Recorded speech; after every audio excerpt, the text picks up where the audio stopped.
इमरान खान का साथ जब आपको नहीं मिले तो आपके ऊपर हालात नहीं, मैं जिंदा नहीं आ पाता साहब। खुदा की कसम, अल्लाह रसूल की कसम था को बोल रहा हूँ मैं, ये जिंदगी है, ये इमरान भैया की दी हुई थी भाई अपन। ये बहुत, इससे मुझे उन्होंने बच्चा बचाया। मेरे बहुत छोटे छोटे बच्चे हैं, मुझे उन्होंने दोबारा जिंदगी में सब दिया। ये सब इमरान भैया ने पूरा कांटेक्ट करा। सब जगह रहते यहाँ कोई पैसे नहीं पूछे, उल्टा यहाँ जेब से पैसे डाल को, हाथ के पैसे डाल को, उल्टा ये कर को गई। और अभी भी बोल रही जो मेरा सेटलमेंट कर को, मुझे वहाँ से इतने पैसे इतने लाख देना कर को बोले, तो अभी भी मैं भैया के भैया बोले जो भी होता मैं करता हूँ, मैं कभी ये करो ना करता हूँ। भाई बहुत गरीब आदमी हूँ और मैं बहुत तकलीफ में भी हूँ। मैं इस वक्त जो भी मेरे हालत थे, वो हालत के ऊपर भैया को मालूम हुआ, और भैया उनके हाथ से जो भी करी मेरे वास्ते एक ये बहुत बढ़िया, ये मुझे और अल्लाह अल्लाह के रसूल के बाद ये जो जिंदगी मिली है, ये इमरान भैया की। मैं बहुत छोटा आदमी छोटा, मेरी सोच बड़ी। आदमी छोटा, मेरी सोच बड़ी, मेरी ताकत कम, मेरे अल्लाह की ताकत बड़ी। आगे वाला आदमी कौन सा है? क्योंकि ठगों का जमाना चल रहा है, ठगों का जमाना चल रहा है, रहता कुछ बोलते कुछ है। तो इसकी वजह से कैसे कैसे कि बड़े बड़े लोग धोखा खाते हैं, हमें भी धोखा खाते हैं। ये बताया साहब, क्या मामला पेश आया आपके के वार्ड के इलाके के रहने वालों को जो है अदर स्टेट में बहुत ही दर्दनाक तकलीफ दी गई, इसमें जो है आपने उनको एक मसीहा बनकर जो है उनकी मदद फरमाई है, तो क्या पूरा मामला है, क्या वाकया पेश आया है? एक्चुअली हुआ ऐसा कि पिछले हफ्ते एक वीक पहले हमारे हल्के में वार्ड में रहने वाले कुछ लोग मेरे पास अप्रोच हुए, अप्रोच होकर के बताए कि हमारे जो भाई हैं, हमारे बहनों ही है, तो इनको महाराष्ट्र में जबरदस्ती किडनैप कर कर रख लिया है और इनको मारा पीटा जा रहा है, और इनको बुरी बुरी ऐसी हालत इनकी करके रखी है कि हम कुछ बता नहीं सकते। आप ही वीडियो देख लीजिए कि किस हालत से ये गुजर रहे हैं। मैं बोला क्यों ऐसा क्यों हो रहा है, उन्होंने क्या किया है? तो जैसे ही वो बोले कि नहीं, हमारे जो भाई हैं, ये जो है एक बिजनेसमैन है, ये सांगली में, महाराष्ट्र सांगली में जो है बिजनेस के सिलसिले में ग्रेप्स, अंगूर आता ना, तो अंगूर जो है वो दो तीन व्यापारी लोगों से खरीद कर बांग्लादेश भेज रहे थे। 4-5-6 करोड़ का कुछ इन्होंने धंधा किया, टर्नओवर किया, कर्ज लेकर, उधार लेकर। कुछ व्यापारी जो है उधार पर माल लेते हैं और सामने भेजकर पैसा देते हैं। वो इनका बैड लक क्या हो गया, अफजल भाई का, इनका नाम अफजल भाई, तो इन्होंने जो व्यापार किया, बिजनेस किया, पूरा पैसा उधर आने का जो था 1 करोड़ रुपीस, 4-5 करोड़ में 1 करोड़ रुपए के करीब कुछ उन्होंने बांग्लादेश वाले टिका दिए।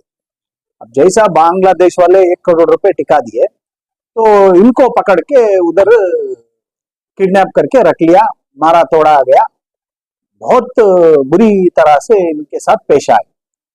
जो कि ये नॉलेज में मेरे आया, जैसा ही मेरी नोटिस में आया, तो मैं इमीडिएटली मेरे जो सोर्सेस हैं, डिफरेंट डिफरेंट सोर्सेस में, मैंने सभी को राब्ता किया। उसमें एक बेहतरीन सोर्स जो था वो लीगली जाने का, तो मैंने हमारे बेलगाम के एसीपी साहब, बेलगाम के एसपी जो है भीमा शंकर गुलेट साहब को कांटेक्ट किया, राब्ता किया, तो उनसे बात की। उनसे बात कर कर देखो, आप कर्नाटका के बॉर्डर में एसपी बैठे हो, अभी आप ही के बाजू में बॉर्डर में महाराष्ट्र में सांगली आता है, सांगली और तासगांव में जो है हमारे कर्नाटका के बेंगलुरु के एक व्यापारी को इन्होंने किडनैप करके रखा है। इनको इलीगली टॉर्चर दे रहे हैं, बहुत बुरी तरह से इनके साथ पेश आ रहे हैं, हर दिन जो है इनको मार रहे हैं। आप इसके लिए कुछ करो। तो एसपी साहब ने तुरंत एक्शन लिया, तो सांगली के एसपी से बात की है, सांगली के एसपी से बात करके फिर मुझसे बात की, तो बोले कि आप किसी को यहाँ से बेंगलुरु से भेजिए, मैंने सारा बंदोबस्त किया है। फिर से हम जो है उनको जाने दो, जाकर वहां से वापस प्रोसीड कर कर लीगली आने दो करके। तो ठीक है बोल के हम लोग जो है, मैं यहाँ से हमारी एक टीम को तैयार कर कर हमारे दोस्त अजीज को डालकर और उनके भाई लोग थे 3, इन सभी को मैंने भेजा।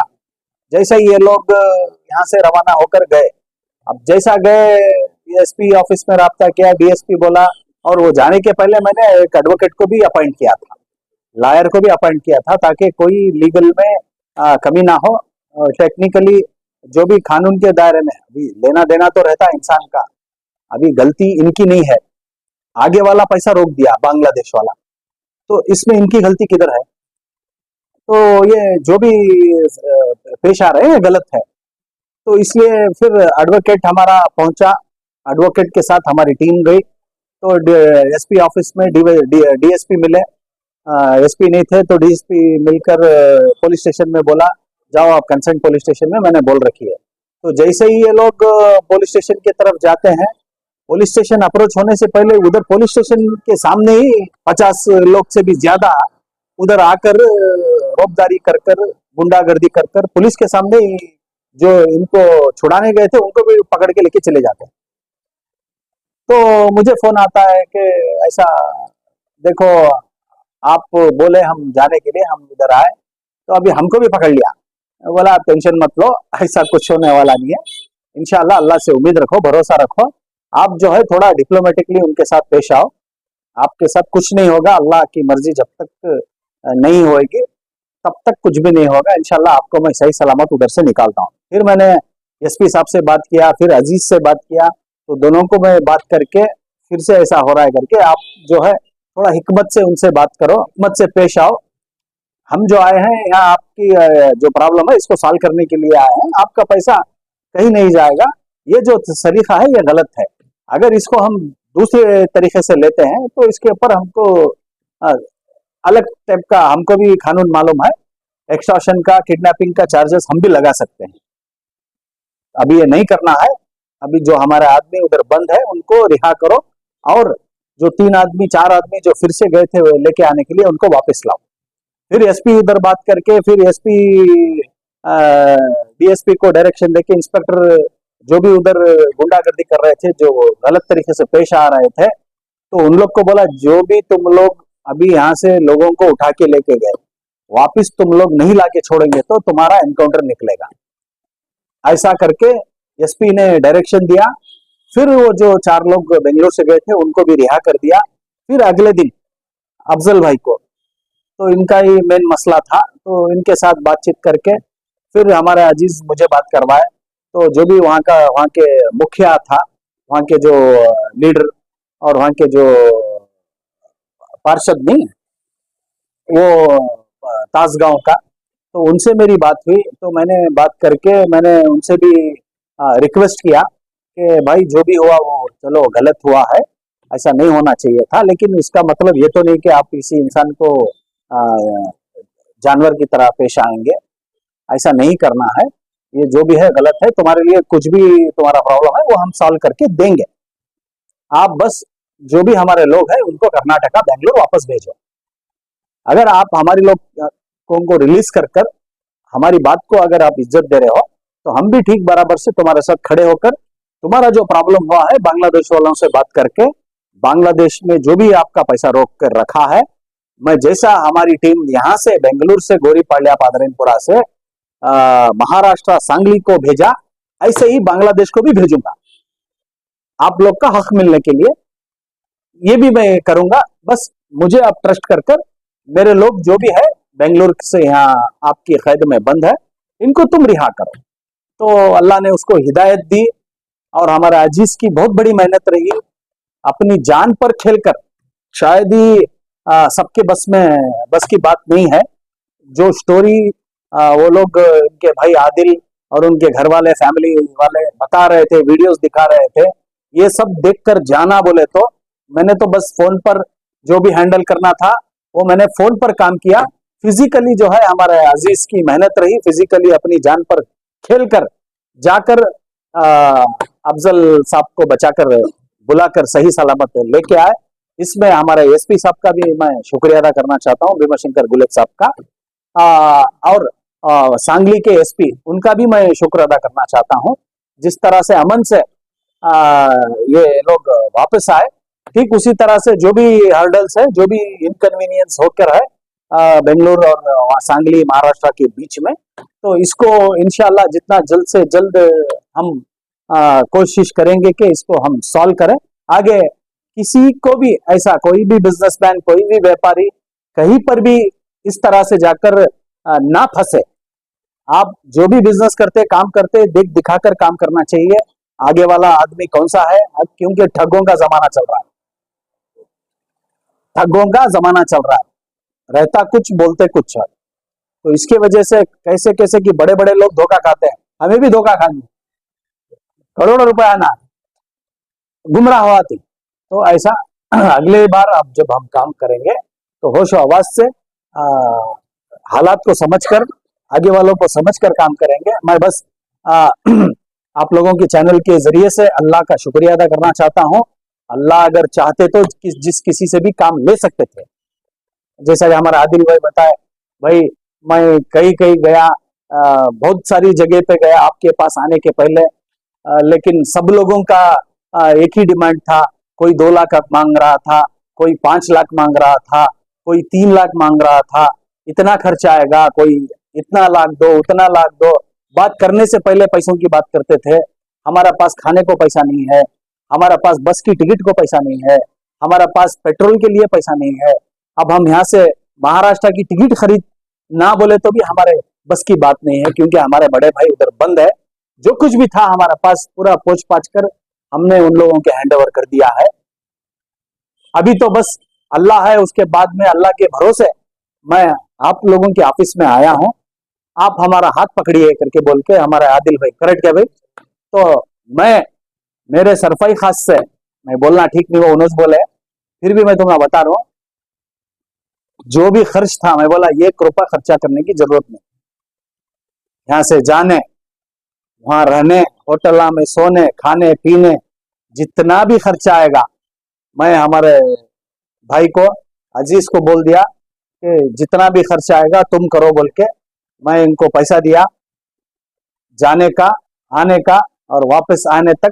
इन लोग मजबूर है, परेशान हाल है, इनको कोई भी किसी भी तरह की तकलीफ नहीं होनी चाहिए, ये बोलकर अल्लाह जो मुझे दिया, मैं बहुत छोटा आदमी, आदमी छोटा, मेरी सोच बड़ी, आदमी छोटा, मेरी सोच बड़ी, मेरी ताकत कम, मेरे अल्लाह की ताकत बड़ी। मैं ये सोच को हर काम जो है, कौन ते भी कैसी ते भी तकलीफ ले लग आ जाते, पहाड़ सिरपोट होले है का ना, पहाड़ सिरपोट होले है, मैं नहीं कर को नहीं बोलता। अल्लाह की उम्मीद से, अल्लाह के ऊपर भरोसा रखो, उसके बाजू आको हाथ देता हूँ, पहाड़ को खड़े रहता हूँ, भले मैं कुचले जाता हूँ, मर जाता हूँ, जाना तो सबको एक दिन है ना। कभी भी कौन सा भी टाइम किसी का भी कायम नहीं रहा, अच्छा टाइम भी नहीं रहा और बुरा टाइम भी अल्लाह नहीं रखते। तो इसलिए हमारा यकीन, हमारा ईमान जो है, अल्लाह से स्ट्रांग रहना। ये जिंदगी जो है, ये सफर है, यहाँ हमें ट्रैवलिंग में ही सो, महाराष्ट्र जाकर नहीं, तुम्हें सांगली जाकर नहीं कीजिए 1 से 2-3 बार। तो ऐसा क्या है, हमारा जो है दुनिया में अल्लाह हमें एक सफर के लिए भेजा है, यहाँ अच्छे काम करने के लिए भेजा है। हमारे जो अमाल हैं, हमारा जो बैंक बैलेंस है, हमारा जो जो भी एसेट है, वो एसेट जो है नेकियों का एसेट है, अच्छे अमाल करना वो एसेट हमारा। कोई गरीब भाई, कोई मजलूम भाई तकलीफ में है, परेशान में है, जैसा कि अफजल पाशा साहब परेशान थे, तो ऐसे शख्सियतों के वास्ते जो मजलूमा हैं, तो इनके वास्ते हमें खड़े होना, ये हमारी जो है अमाल और ये हमारी दौलत और ये चीजा से जो है अल्लाह ताला जो है हमारी आखिरत बनाते से, है कि नहीं? तो हमारा सफर यहाँ हमें है ट्रैवलिंग में ही सो। सब जने एक दिन जाना। अब कल मुख्तार अंसारी साहब का इंतकाल होगा, कैसा लाइफ करे उन्होंने, हाँ है कि नहीं? एमएलए बने, एमपी बने, और बहुत सारा उनका हिंदुस्तान के अंदर एक बड़ा नाम पॉलिटिकल और हमारे मुसलमान भाइयों के वास्ते एक शान थे। तो ऐसा कोई चीज रहने की नहीं है, सब फना होकर जाने की चीज है। लेकिन हमें जमीन पर जब तक ही चार के वास्ते जीना, अपने वास्ते कुत्ता भी जीता है, अपने वास्ते कुत्ता भी जीता है, औरों के वास्ते जीना। हमारे आका नबी करीम सल्लल्लाहु अलैहि वसल्लम ये बता को सो हमारी जिंदगी जो है सबको जोड़ को जीने की जिंदगी, सबको लेको चलने की जिंदगी, अच्छे कामा करने की जिंदगी हमारी।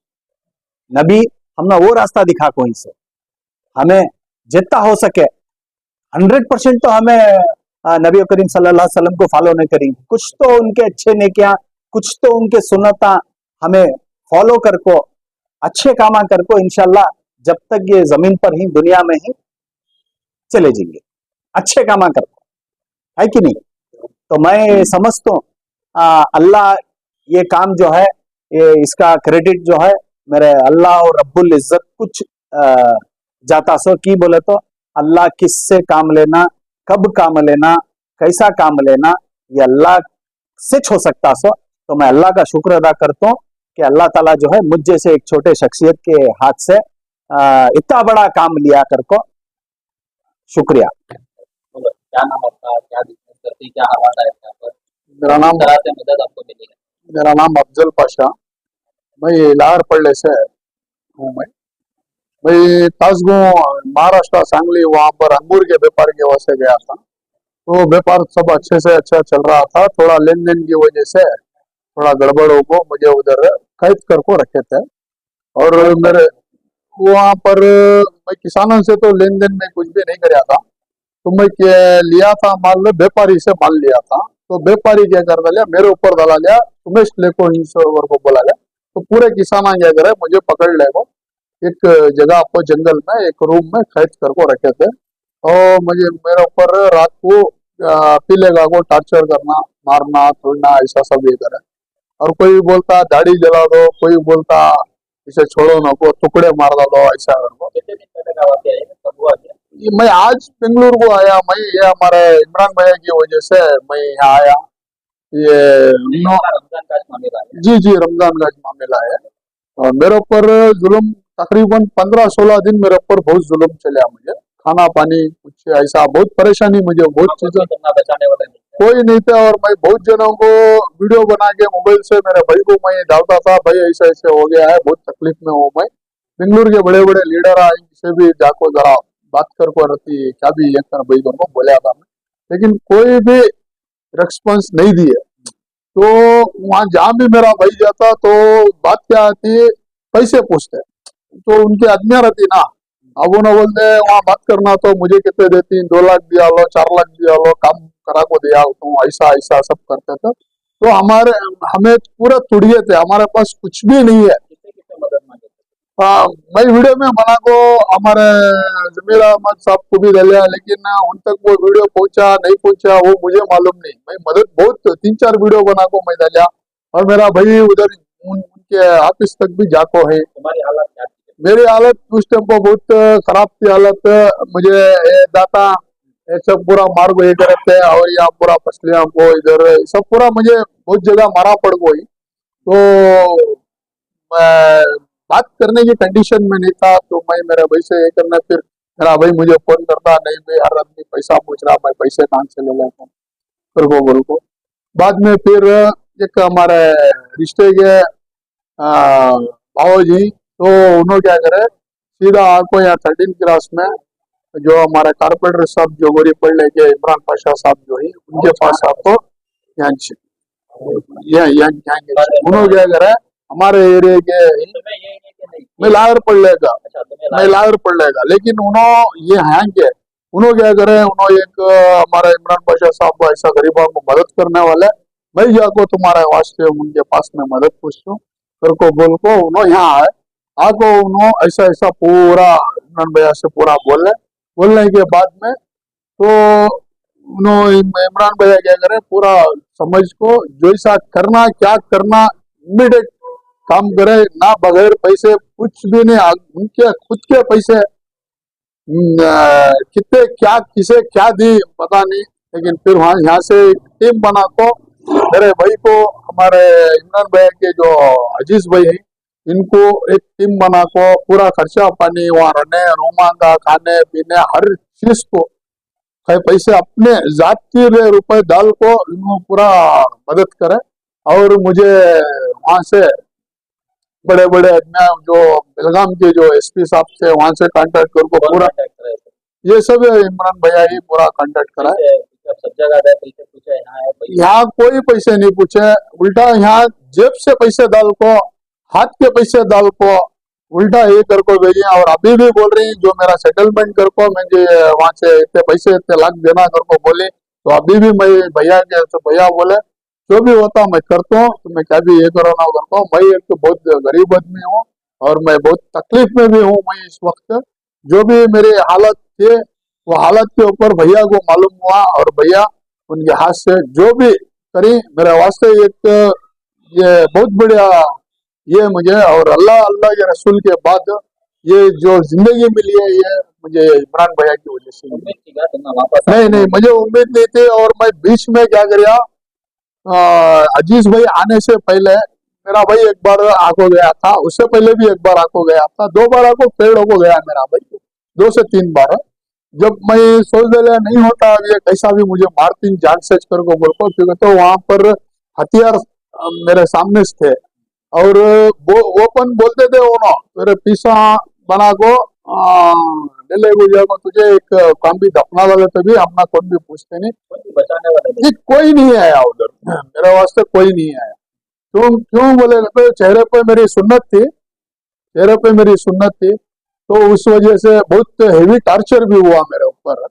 तो मैं उनको कुछ भी बोले तो मार खाना। तो मेरा भाई जब आया तब मैं अपने आप को सोच लिया, तो उधर जो जगह पे थोड़े मेरी बैग में थोड़े मात्रे थे अलग अलग, और भी थोड़े वो जगह पे क्या दवाई होती है ना मेडिकल में, वो दवाई थी, वो सारा मैं क्या किया तोड़ तोड़ के इकट्ठा करके एक पेपर में लपट के एक जगह पे रखा था। जो वक्त आ गया है मेरा अभी जाने का, ये रमजान का महीना है और मैं ऐसे भी मरूंगा वैसे भी मरूंगा। अभी मैं मेरी जिंदगी से मैं हार चुका था।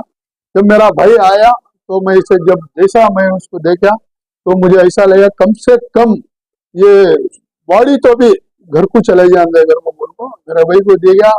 भाई मुझे निकालता क्या गया, इन्हें भी मेरा भाई बोला मेरे हाथ से नहीं होता भाई, मुझे माफ कर डालो। सगे भाई मेरा भाई आदिल, मुझे माफ कर डालो। मैं बहुत जगह गया, गिड़गिड़ आया, कौन भी मदद करने तैयार नहीं कर को। मेरा भाई भी वो पोजीशन को था, वहाँ आदमियां बहुत थे और उसे भी बिठा लेने के वास्ते रेडी से थे। तो मैं क्या करिया, जो भी दवाइयां थे मेरे पास पूरे उठाया, खोला, खाले को पानी पी लिया। फिर भी अल्लाह की मर्जी क्या है, अल्लाह ताला मुझे दोबारा जिंदगी, इन्हें मैं दवाई खाने के बाद मुझे थोड़ा सुस्त बॉडी एकदम पूरी ढीली पड़ी। तो फिर उन्होंने लोग क्या करे ले गया, कहा ये ऐसा मर्डर केस होता है वो बोल को, फिर हॉस्पिटल को लेको जाको, फिर ले को आए। उसके बाद में मेरे भाई को पकड़ लो, इन्हें क्या तो भी एक करता कर को बोल को इसे ये करे, मैं इसे इशारा कर को वहां से भेज देगा, तो मेरा भाई वहां से चलेगा।